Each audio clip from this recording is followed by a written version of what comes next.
having emotional intelligence and be able to be softer and be able to bring a different point of view is your superpower. And being able to use it in your wardrobe is like, you know what? She just brought something up and in a different way. And I'm willing to listen and let's think about this. It can change the outcome because you're confident in yourself and you're trusting yourself. You yourself are knowing that you picked out this outfit with intention and you are wearing the right thing for yourself.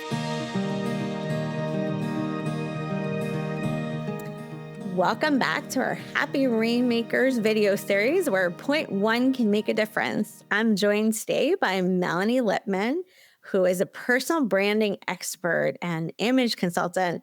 And I'm so happy to have you. I've been kind of stalking you on LinkedIn for years. So thank you for joining us. Thank you for having me.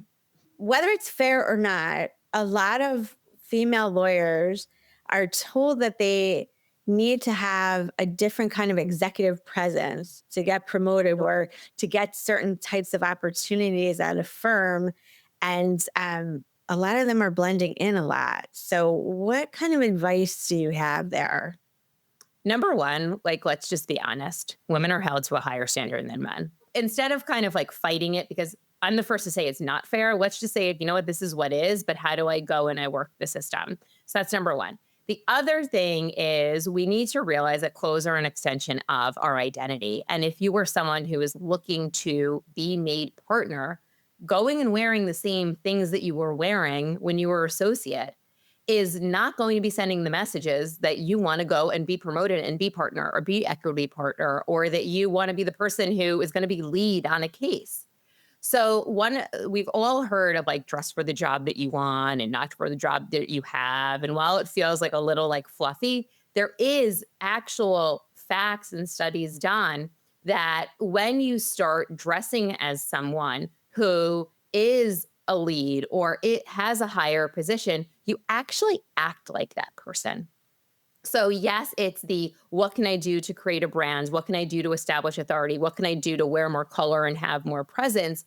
But it's not performative. It's you actually becoming the person who already has that job and dressing with that energy. So like if you're constantly being like, oh, I need to be a partner and it's coming from black and proving and all of that, because unfortunately, in law, there is so many spoken and unspoken rules about what you're supposed to wear and what you're not supposed to wear. And this is how to get taken seriously. And a lot of it comes from the energy of let's look like everyone else.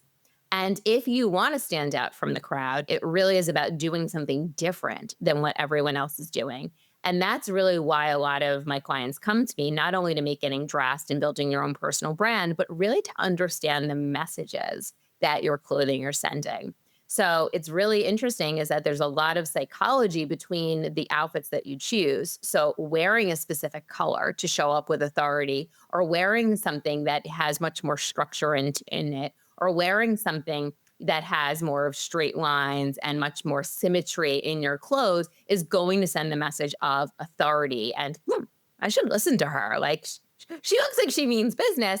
Where on the flip side, if you are wearing things that are softer or less structured, have maybe more of like a waterfall print, it's sending more of the message of, she looks like she's going to be my friend, or this is someone that I want to, maybe hang out with, but maybe not listen to or lead or be led by. So it's really important as you're stepping into these roles to use your clothes as a tool to be sending those messages of I'm ready for that position. Do you think that having the right wardrobe or even the right outfit can help project confidence and even give you confidence when you're going to a networking event or meeting with a potential client or going to court on behalf of your client? 1,000,000%, because what ends up happening is you go in your closet, let's say before a case, and you're like, oh, what am I going to wear?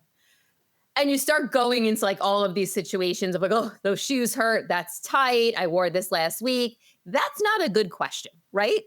Well, I teach my clients to go in their closet with the energy of what do I need to accomplish today and how do I need my clothes to support me?